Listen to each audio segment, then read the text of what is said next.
जो बहुत फेमस था, है ना। और उनके कौन कौन से गाने ऐसे थे जो कि बहुत फेमस थे, उसके बारे में हमने बताया था। अच्छा, आप ये बताओ, जिनने कल मेरी क्लास अटेंड की थी तो उसमें था कि श्री 420 का एक गाना बहुत लोकप्रिय था। वो कौन सा गाना था? कौन सा गाना था? नाम मेरा जूता है जापानी। ओके, मेरा जूता है जापानी और प्यार हुआ इकरार हुआ। अच्छा, एक रातों और दसों दिशाएं, 4 रात 10 दिशाएं, एक शब्द वहाँ पे जिक्र हुआ था। तो जो उनका संगीतकार थे वो किस लिए वहाँ पे अड़चन पैदा कर रहे थे कि ये गाना हम इस तरह से नहीं लिखेंगे, इस शब्द को हटा दिया जाए, क्यों? मैम, उनको ऐसा लग रहा था कि लोगों को ऐसा समझ में नहीं आएगा कि 4 दिशाएं की जगह 10 दिशाएं कैसे। अच्छा अच्छा, है ना। तो 4 दिशाओं में, यानी उनको ऐसा लग रहा था कि 4 दिशाएं तो समझ में आ सकती है, पर ये 10 दिशाएं क्या है वो नहीं समझ में आएगी। कल हमने आपको 10 दिशाएं समझाया था, बताया था कि 10 दिशाएं हम कैसे समझेंगे, है ना। अब चलिए, ये सब तो हमने देखा था कि वो कौन कौन से गाने थे उस समय उनके प्रसिद्ध, और ये 10 दिशाएं और इन सब चीज का क्या था। उसके बाद देखिए, यह गीत शैलेंद्र ही लिख सकते हैं। हमने बताया था कि जो प्रहलाद जी थे वो हर किसी व्यक्ति की बायोग्राफी के बारे में लिखना चाहते थे, उसके जीवन शैली को चरितार्थ करते थे और उसके जीवन के बारे में लिखते थे। तो उन्होंने कहा कि इस तरह के गाने और इस तरह की कहानी वो शैलेंद्र ही लिख सकते हैं, है ना। कौन लिख सकता है? शैलेंद्र ही लिख सकते हैं। शांत नदी का प्रवाह और समुद्र की गहराई लिए हुए यही विशेषता उनकी जिंदगी की थी और यही उन्होंने अपनी फिल्मों के द्वारा भी साबित किया। अच्छा, शांत नदी और गहरा समुद्र, ऐसा क्यों बताया? मैम, आपकी आवाज क्लियर नहीं आ रही है। हम कह रहे थे शांत नदी और गहरा समुद्र, ऐसा क्यों लेखक ने लिखा है कि वो शांत नदी और गहरे समुद्र की तरफ, क्यों ऐसा? इसका क्या तात्पर्य है? दिव्या सिंह, दिव्या, अपूर्वा। Yes ma'am. अपूर्वा, इसका क्या मतलब था? वो ऐसा क्यों कह रहे थे? मैम, उनका ये मतलब था कि वो बहुत शांत प्रकृति के थे। शांत प्रकृति के थे। और ये गहरे समुद्र का क्या तात्पर्य? मैम, जैसे शांत समुद्र में कभी हलचल आ जाती है ना, तूफान आ जाता है बड़ा सा, तो शैलेंद्र जी शायद वैसे ही। हाँ, नहीं तो बड़ा हलचल नहीं, इसमें ये था कि शैलेंद्र जी का जो स्वभाव था वो बहुत ही शांत स्वभाव के थे। Yes, और समुद्र की तरह गहरे विचारधारा वाले थे, यानी किसी भी चीज को बहुत शांत भाव से समझते थे और उसमें एकदम गहरी सोच। आपकी वॉइस पूरी तरीके से क्लियर नहीं आ रही। ओके ओके, तो कहते थे कि वो बहुत ही शांत विचारधारा के थे और समुद्र की गहराई जैसे मापी नहीं जा सकती थी, उसी तरह से उनके ज्ञान का अंदाजा नहीं लगाया जा सकता था। अब मेरी आवाज आ रही है अलग?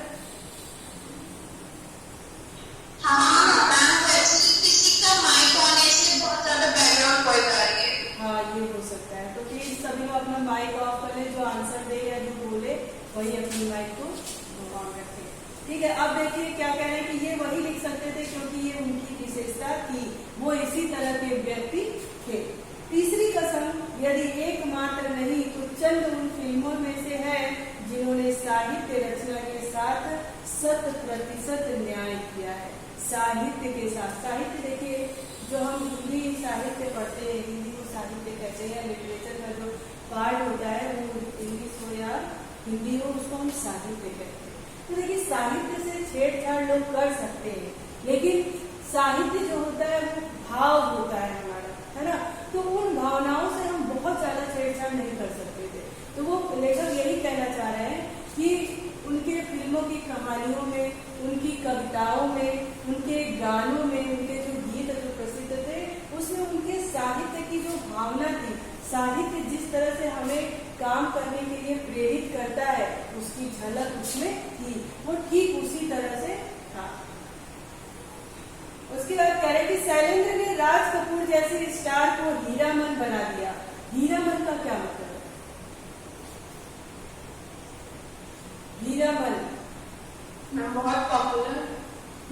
पॉपुलर से बात करूँ, पॉपुलर हम कह सकते हैं, बट यहाँ पे हीरामन का अस्तित्व को पूछ रहा है। और कोई हीरे जैसा मन, सबसे चमकता हुआ हीरा दिखाई देता है आपको धातु में?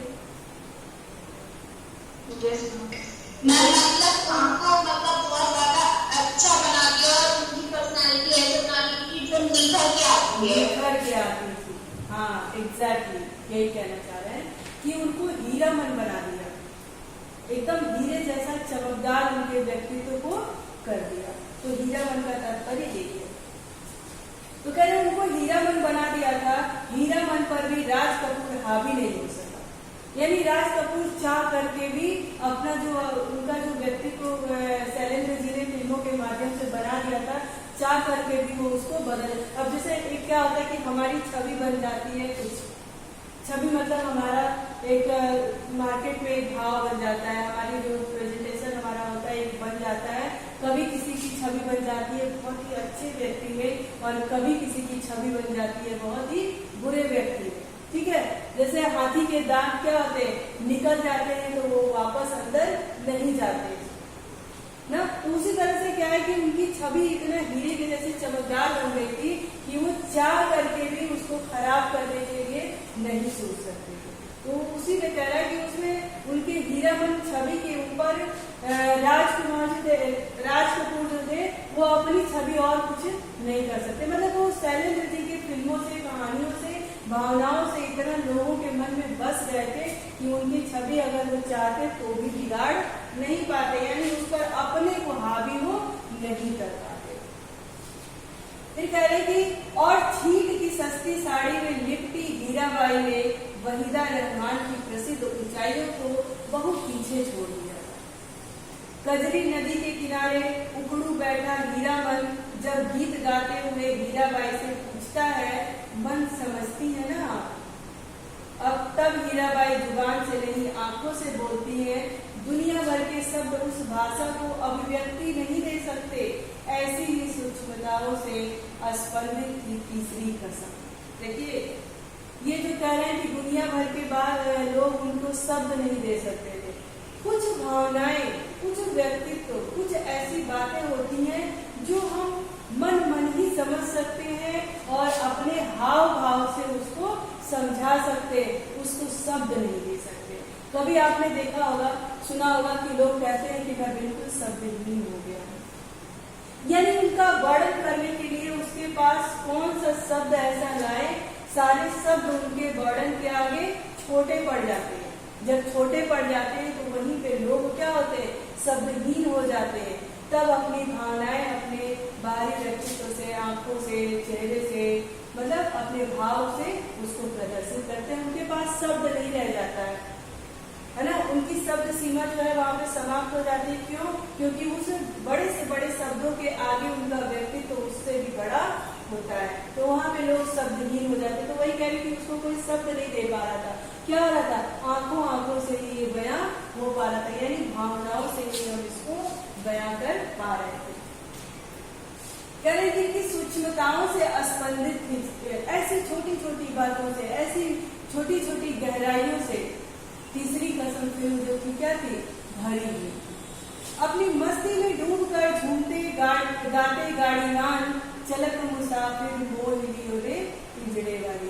ये भी गाना बहुत ही प्रसिद्ध हुआ था, है ना। तो वो उस भावनाओं को व्यक्त कर रहा है। भाई अब जा करके तो ये नहीं कह सकता है ना कि तुम जा, अब कोई जा रहा है तो हमें अचानक से अच्छा लग गया, अब हम उसे दौड़ के उसे तो कहेंगे नहीं, तुम जा रहे हो बहुत अच्छा लग रहा हो, और क्या हाल चाल है ना, हमारे दोस्त बनोगे, मित्र बनोगे। ऐसा वहां पे पॉसिबल नहीं था। तो वो क्या कहते हैं कि गाड़ीवान वहां पे एक भाव को, अपने भाव को सबके सामने लाने के लिए एक गाड़ीवान के ऐसा सीन क्रिएट किया और वहां पे गाना बनाया कि चलत मुसाफिर मोर लियो रे पिंजरे वाली, है ना। एक किसी की वो तारीफ कर रहा है, लेकिन वो कैसे करे, तो अपने इस तरह के गानों से, अपनी इस तरह की भावनाओं से उसकी तारीफ कर रहा है। और ये गाना बहुत प्रसिद्ध हुआ था, हर किसी को इस गाने की ज्यादा नहीं तो एक दो लाइनें बखूबी याद होंगी। टप्पर गाड़ी में हीराबाई को यस, हाँ बोलो। मैम इसमें अपना शब्द का होता है? किसका किसका? मुनिया। मुनिया एक लड़की को कहा गया है, मुन्नी। हम किसी लड़की को जब किसी के नाम से, उसके एक्चुअल नाम से जब नहीं बुलाते हैं तो क्या बोलते हैं? ए बेबी, बच्ची, मुन्नी, मुनिया, है ना? तो उसको मुनिया इसीलिए कहा गया है। मुन्नी किसी लड़की को कहा गया है, ठीक है? Okay ma'am. हाँ, उस मुन्नी को मुनिया कर दिया गया, ठीक है? तो वही कहना। हाँ बोलो। मैम ये पेज नंबर 92 में लास्ट की थर्ड लाइन है। हाँ, ये और छीट की सस्ती साड़ी इस लाइन हाँ, पर छीट की है। सस्ती साड़ी। छीट की सस्ती साड़ी पहले क्या होती थी? एक कॉटन की साड़ी होती थी जो बड़ी ही सस्ती होती थी और उसपे छींटे बने थे, यानी कोई बहुत ऐसा डिजाइन नहीं बना होता था, उसपे कोई सलमा सितारा नहीं लगा होता था, कोई महंगे महंगे लैस नहीं लगे होते थे, बस छींटे ऐसे किसी अलग कलर से उसपे छींटे बने होते, जैसे गोल गोल बॉल बन गया, कुछ ऐसी तरह, इसीलिए उसको छींटेदार साड़ी कहा गया। समझ आया? जैसे प्लेन साड़ी हो, कोई भी प्लेन कपड़ा हो, उसपे कुछ एक ही कलर से कुछ ऐसे गोल गोल आड़ी टेढ़ी कोई डिजाइन ऐसे डाल दिया था, उसको छींटेदार साड़ी कहते हैं। उस साड़ी का नाम, उस सूती साड़ी का नाम छींटेदार साड़ी था और वो बहुत ही सस्ती हुआ करती थी,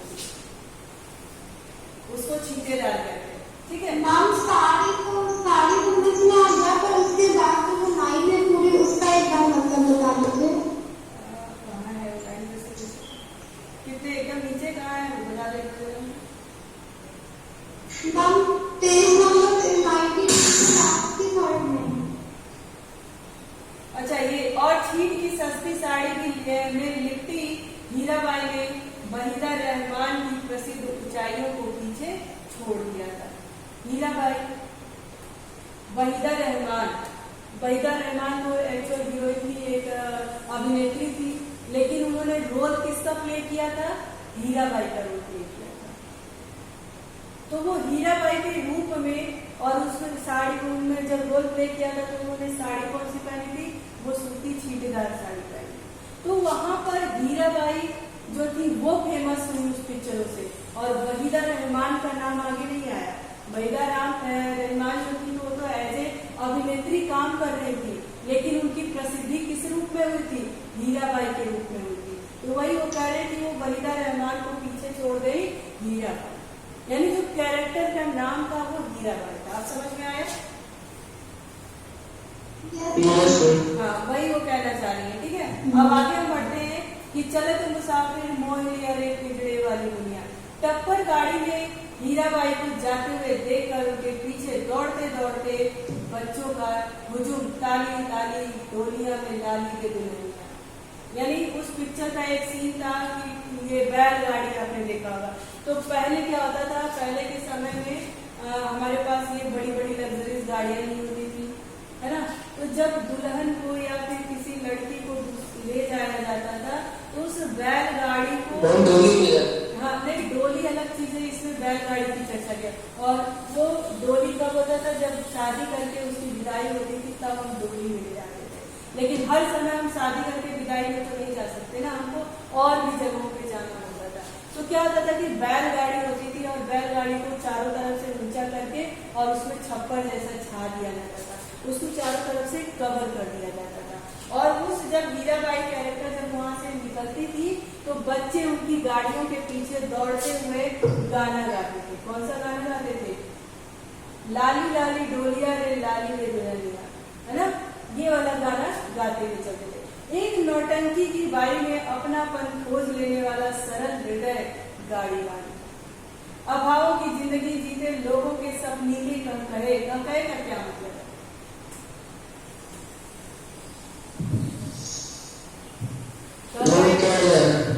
कहते हैं यानी मतलब हंसी मजाक कर लेना, उसी अपनी जो हम अभावग्रस्त जिंदगी को जीते हैं उसी में इन छोटी छोटी चीजों से आनंदित होकर के ठहाके लगा लेना, हंसी लगा लेना, कहकहे लगा लेना, है?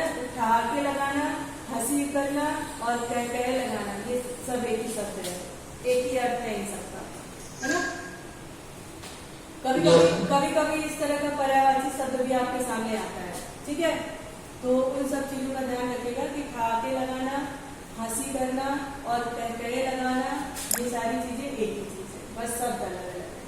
ठीक, अब देखिए क्या कहते हैं कि जिंदगी जीते लोग सपनीले कहकहे, सपनीले कहकहे यानी सपनों में अपने सपनों को साकार करते हैं, छोटी छोटी चीजों से खुशी आनंद अपने आप को आनंदित करते हैं और कहकहे लगाते हैं, यानी अपनी जिंदगी को थोड़ा खुशनुमा बनाते हैं।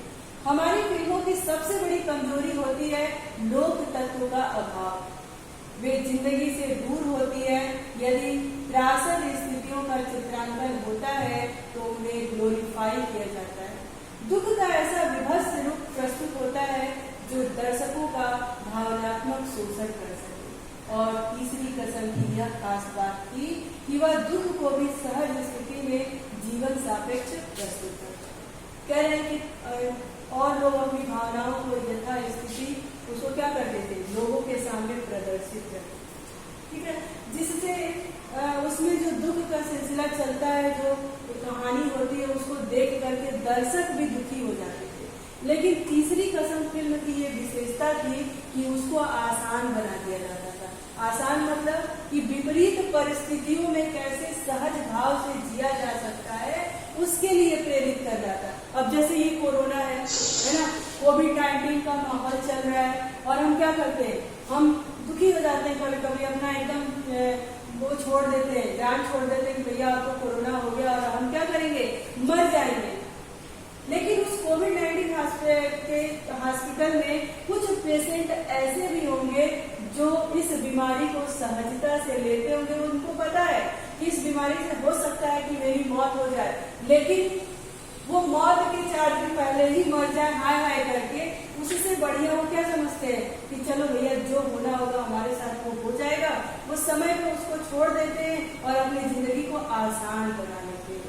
यानी जो मौत उनकी 4 दिन पहले बाद आने वाली थी, उसको सोच करके वो पहले ही डरे नहीं रहते हैं, वो समय पे छोड़ देते हैं कि जो होगा वो देखा जाएगा और अपने कष्ट को कम करने की कोशिश करते हैं। वही कह रहे हैं प्रहलाद जी, वही कह रहे हैं कि तीसरी कसम की कहानी यही थी कि पैसों का अभाव था, आर्थिक तंगी थी, बहुत सारी परेशानियां थी। इस भाव को उस पिक्चर में बड़े ही सहज भाव से उतारा गया है, जिससे और भी लोगों को सीख मिलती थी कि अगर हमारे जीवन में कोई कठिनाई है, कोई परेशानी है, तो उसको हम कैसे सहजता से झेल सकते हैं। और जो लोग सहजता से झेल नहीं सकते वही क्या करते हैं, सुसाइड करते हैं, आत्महत्या करते हैं और अपने आप को हमेशा पूरी जिंदगी को परेशानी रहते हैं, डिस्टर्ब भी रहते हैं। लेकिन जो उसको आसानी से एक्सेप्ट कर लेता है वो क्या करता है, ना वो आत्महत्या करता है, ना उनकी जिंदगी इतनी कठिनाइयों से गुजरती है। उस अभाव के समय में भी अपने आप को बहुत ही सुकून से, बहुत ही अच्छे ढंग से सरवाइव करते हैं और एक दूसरे की प्रेरणा बनते हैं। लोग ये भी कहते हैं, अरे देखो उनके पास इतना अभाव था फिर भी उन्होंने अपनी जिंदगी को बड़े सूझबूझ के साथ आसानी से जिया, हमें भी वैसा ही होना चाहिए। तो लेखक यही कह रहा है कि शैलेंद्र जी की इस कहानी तीसरी कसम में यही बात थी और यही दर्शकों को बहुत ही भाती थी, है ना। और देखिए क्या कह रहे हैं, कह रहे सहज स्थिति में जीवन सापेक्ष प्रस्तुत करती थी। मैंने शैलेंद्र को गीतकार नहीं कवि कहा है। लेखक कह रहे हैं कि मैं शैलेंद्र को गीतकार नहीं कवि कहा है। वे सिनेमा की चकाचौंध के बीच रहते हुए यश और धन लिप्सा से कोसों दूर है। कह रहे वो सिनेमा की चकाचौंध में रहते हुए, भाई रियल लाइफ और रियल लाइफ में अंतर होता है कि नहीं? रियल लाइफ क्या है और रियल लाइफ क्या है? रियल लाइफ क्या है और रियल लाइफ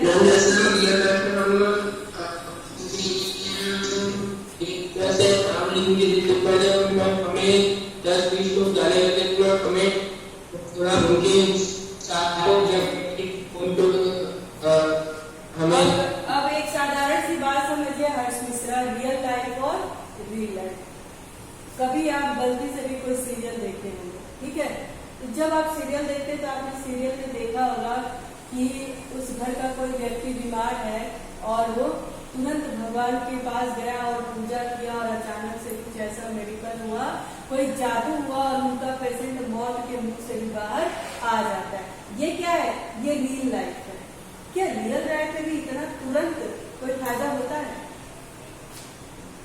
नो मैम। वही वो कह रहे हैं, No, लेखक ma'am. कह रहे हैं कि रियल लाइफ में हो करके भी, यानी उस फिल्म जगत की चकाचौंध को देखते हुए भी, जहाँ पे इस तरह की चीजों को दर्शाया जाता है, इस तरह की चीजों को दिखाया जाता है, वहाँ पे रह करके भी इनको ये नहीं इच्छा थी कि मुझे बहुत सम्मान मिले, मेरा नाम फेमस हो जाए, है ना, मैं बहुत बड़ा डायरेक्टर और राइटर कहलाऊं, मेरे पास ढेर सारा पैसा आ जाए, ऐसी सोच शैलेंद्र की नहीं थी। तो वही लेखक कह रहे हैं कि एकदम उस फिल्मी जगत के चकाचौंध से, उस रियल लाइफ की दुनिया से होते हुए भी ये हमेशा अपने रियल लाइफ में है। इसीलिए इसके पहले वाले में आत्मीयता को कहा है कि मैं अपनी आत्मीयता को खत्म नहीं कर सकता, मतलब वो रियल लाइफ था और ये रियल लाइफ है, मैं दोनों को एक तरह से जोड़ नहीं सकता। अगर मैं दोनों को जोड़ूंगा तो क्या करूंगा, मैं भी भगवान के मंदिर में जाऊंगा, अगर मेरे घर का कोई बीमार है और मैं घंटी बजा बजा के मैं भी बीमार हो जाऊंगा, मैं भी अपने हाथों में चोट और सर तोड़ के आ जाऊंगा, लेकिन वो जादू नहीं होगा जो टीवी सीरियल में होता है। समझ रहे हो? समझ में आया? Yes, ma'am. मेरी आवाज Yes, ma'am. मेरी आवाज क्लियर आ Yes, रही है? ma'am. ओके, ठीक है। अब देखिए क्या कह रहे हैं कि उससे धन लिप्सा का मतलब होता है लालच। वही वो कह रहे हैं कि धन लिप्सा से नहीं थे, उनको वो उससे कोसों दूर थे, जो बात उनकी जिंदगी में थी वही उनके गीतों में भी थी। स्वयं वो जो महसूस करते थे वही भावनाएं अपनी कहानियों में, कविताओं में और गीतों में भी वो लिखते थे। ठीक है, उनके गीतों में से करुणा ही जूझने का संकेत और वह प्रक्रिया भी मौजूद थी जिसके तहत अपनी मंजिल तक पहुंचने लगे।